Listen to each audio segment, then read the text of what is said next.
morning, ladies and gentlemen. First of all, I would like to thank Mayor Holdai for inviting me. I've been in Tel Aviv for only one day, so I would not presume to give an opinion on the city. But my first impression is it's a wonderful, vibrant city. And it indeed, there's a paradox, a dynamical city that should never change the mayorship. But sometimes it can be too much. Yesterday I've met him twice, and in the evening he was wearing no tie, so I took off my tie for tomorrow. Today he comes with a tie and without a jacket. I cannot follow him, but he's very inspirational to me. Yeah.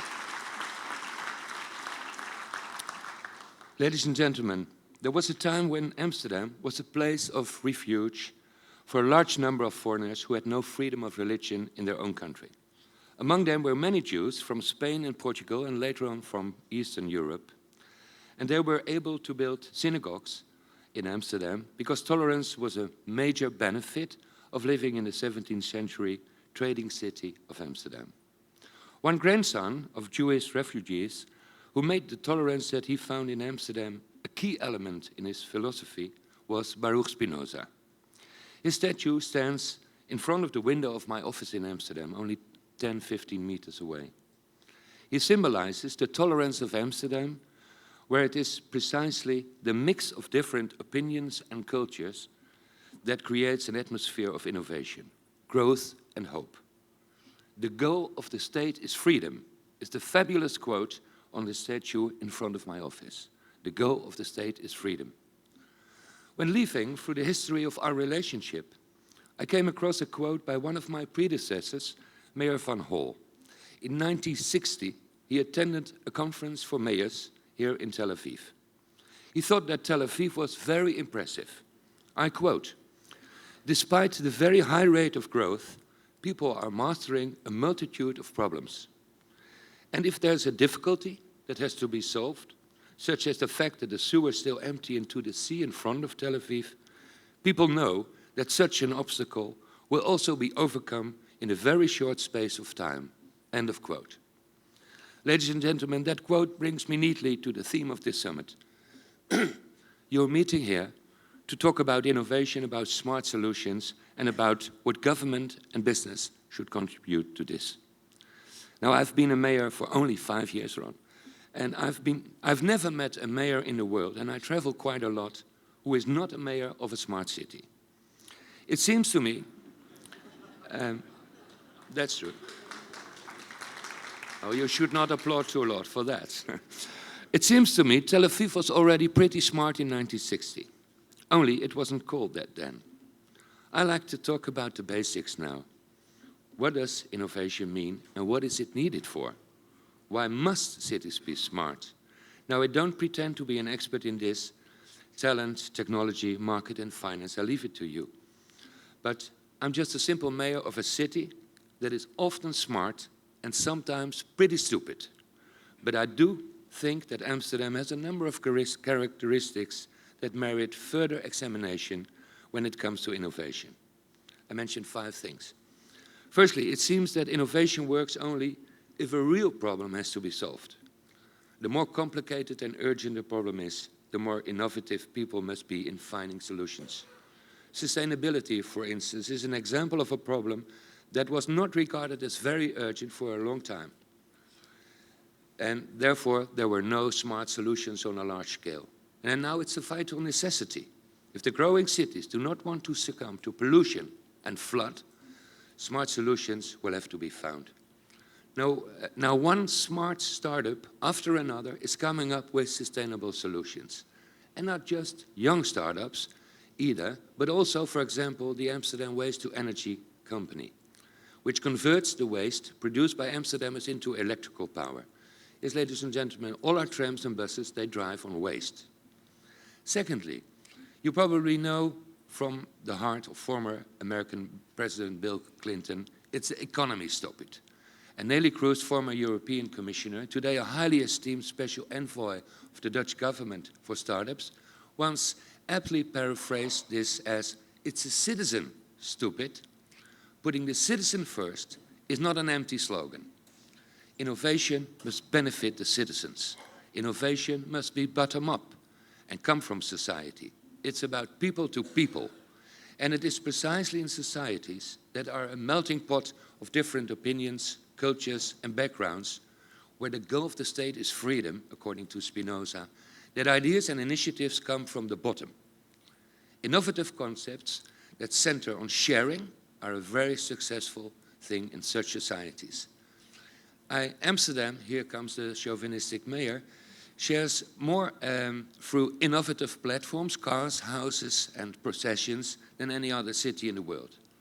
The Amsterdam company, Peerby, provides a platform for sharing possessions. Imagine borrowing an electric drill from someone who lives 2 streets away. And that is a concept that now has 20,000 users in Amsterdam and will shortly expand to 20 American cities. 70 million euros have been invested in the company. They are an example of innovation for and by citizens themselves. Thirdly, I think it's a common misconception that innovation is always about technology. Of course, it often is, but technology remains a means, never an end. An example, growing cities can pose a threat to livability. We face that in Amsterdam too. Pressure on the inner city through population growth and growth of tourism has increased enormously, and it means that we must work on the smart use of public areas, on dispersing tourism, and not on unlimited growth. But we must also provide, for example, 24-hour clubs on the edges of the city so that nuisance is minimized while still being an attractive city for young partygoers. It's the non-stop city of Tel Aviv that we can be inspired in that aspect. Fourthly, of course, when there's trade involved, people suddenly get much smarter. I am chauvinistic, but I give you an example I learned in New York. In the wonderful museum of the city of New York, there is a DVD that explains in brief, like Americans can do it and no one else, the history of New York. And they consider as their key success factor in the historical development the following. When ships sailed with goods between New York and London in the 18th century, the ships used to have to wait in port until they were fully laden before setting sail. Now, someone came up with the idea of a simple timetable, and that was an innovation that made loading these trading vessels more efficient at a stroke, and therefore more trustworthy, and thus more profitable. And it gave a boom to the economy. Fifthly and finally, you can be smart without meeting each other, thank you, and working together, either at urban or regional level. Ron talked about it before. Or when it comes to entrepreneurs and companies. And for example, we travel a lot as the city of Amsterdam. We send delegations to all the relevant countries for our city. We try to be a port of entry to Europe. And we like to collaborate with everyone who wants to collaborate.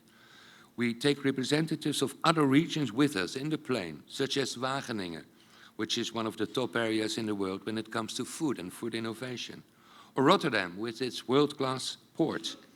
Creative people in Amsterdam, they like to work with the technologists from Delft and Eindhoven. And this combination of creativity and technology makes Dutch design also some of the best in the world.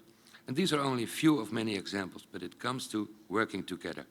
Ladies and gentlemen, added up all these 5 elements, I conclude innovation comes down to facing real problems of real people, and smart solutions can only be found in cooperation, preferably between the public and the private sector, from within an egalitarian, diverse and inclusive society. And this is exactly what local government should facilitate. Create connections between private and public, stimulate diversity and inclusivity, and, most and for all, celebrate citizenship. Ladies and gentlemen, when we talk about the future of the city, we sometimes use catch-all terms like smart city. And I think that the visions of the city of the future of Mayor Goulay of Johan Kloos, of me, of you, all of the mayors in the world, do not differ so greatly and are actually very down to earth. Political differences or background aside, we all want a city that is good to live in. In all our cities, it sometimes happens that population groups come into conflict with each other, and that security and peace suffer as a result, or that there's a conflict between the business interests and sustainability, or between economic growth and equality. These are the mayor dilemmas, the real problems for which realistic solutions have to be found. And I would call on all of you, innovative, smart people, not to shy away from these big issues. All the brain power and creativity is needed if we want to allow livability, peace, and growth to go hand in hand in our cities. Thank you very much for your attention.